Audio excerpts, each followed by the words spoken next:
पंडित प्रदीप मिश्रा जो कि बहुत बड़े कथावाचक हैं, उनकी कथा इस समय दुर्ग के भिलाई में 25 अप्रैल से 1 मई तक चलेगी और इनकी कथा में एक चोर का गिरोह बहुत सक्रिय हो गया।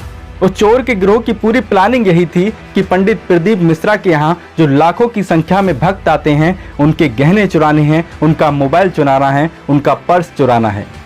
इस पूरी कहानी को लेकर के जो चोर का गिरोह था वो पूरी तरह से सक्रिय हो चुका था, लेकिन किसी तरह से उन्हें पुलिस पकड़ लेती है और चोर की गिरोह की पूरी प्लानिंग ठप हो जाती है। जी नमस्कार दोस्तों, मेरा नाम है आशीष धनगर और आप देख रहे हैं द अहिल्या दस्तक। आज हम आपको पूरी कहानी बताते हैं कि पंडित प्रदीप जी मिश्रा के यहाँ पे जिस तरह से चोर अपनी प्लानिंग को बना करके उनके यहाँ चोरी करने की जो प्लानिंग बना रहे थे, भक्तों को लूटने की प्लानिंग बना रहे थे, वो पूरी प्लानिंग को कैसे फेल कर दिया गया पुलिस के द्वारा। दरअसल कहानी यहाँ से शुरू होती है कि एक चोर का गिरोह बड़ा सक्रिय रूप से काम कर रहा था। 4 लोगों का चोर का गिरोह था और वो गिरोह केवल यही काम करता था कि कथाओं में भक्तों से चोरी करने का काम गिरोह का होता था और इसी काम को लेकर के वो आगे बढ़ रहा था, लगातार आगे बढ़ रहा था। वो 4 लोगों में से एक दंपति थे और जिनमें से मतलब 4 में से 3 महिलाएं थीं और एक जो पुरुष था।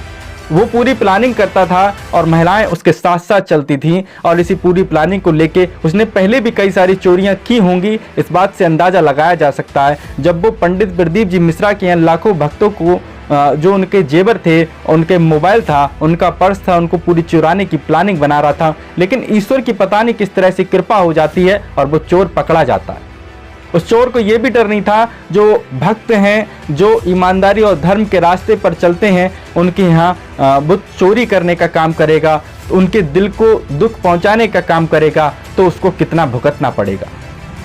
पंडित प्रदीप जी मिश्रा आप सभी लोग तो जानते ही हैं कि उनके यहाँ कितने लाखों की संख्या में भक्त आते हैं और कहीं ना कहीं वो तमाम चीज़ों को लेके बड़ा सुर्खियों में रहते हैं। पंडित प्रदीप जी मिश्रा इस देश के बहुत बड़े कथावाचक हैं और उन्होंने हमेशा हिंदुत्व को सपोर्ट किया है और हिंदूवादी नेताओं ने भी पंडित प्रदीप जी मिश्रा का हमेशा पक्ष लेते रहे हैं। इसी वजह से हमेशा पंडित प्रदीप जी मिश्रा अपने कारनामों को लेके हमेशा से सुर्खियों में रहे हैं।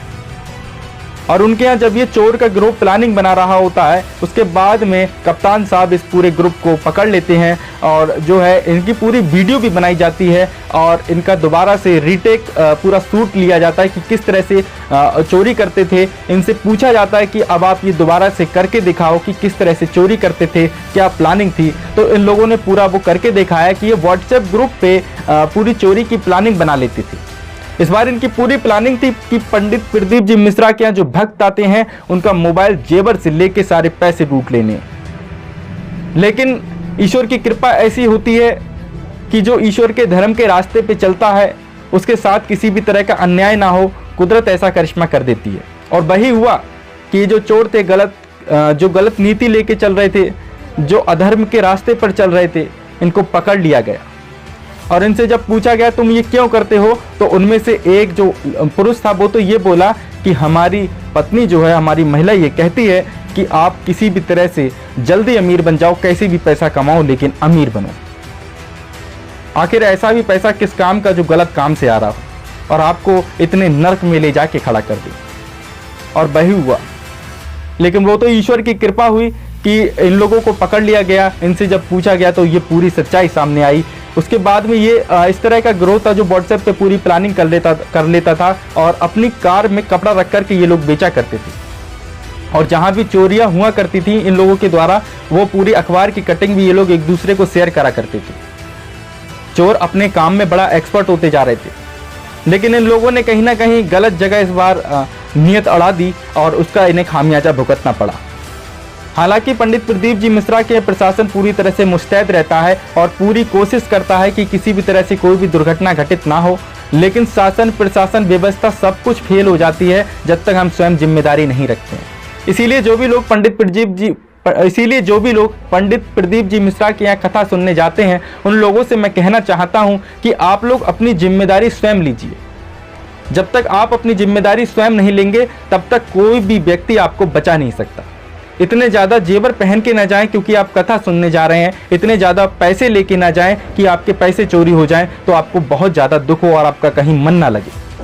इतने महंगे महंगे मोबाइल ना लेके जाएं कि आपकी यदि रास्ते में चोरी हो जाती है या पंडाल में चोरी हो जाती है या कथा जहां सुन रहे हैं वहां चोरी हो जाती है तो आपका ईश्वर से मन हट के उस चोरी में लगा रहे, उस लुटी हुई चीज़ में लगा रहे, उस खोई हुई चीज़ में लगा रहे।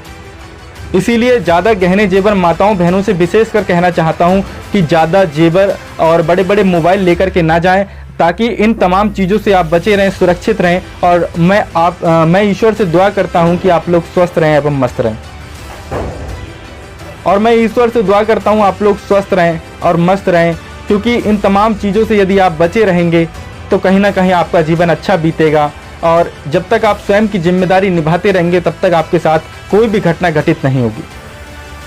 मैं फिर मिलूंगा एक नए वीडियो, एक नए टॉपिक के साथ में। तब तक के लिए जय हिंद, जय भारत।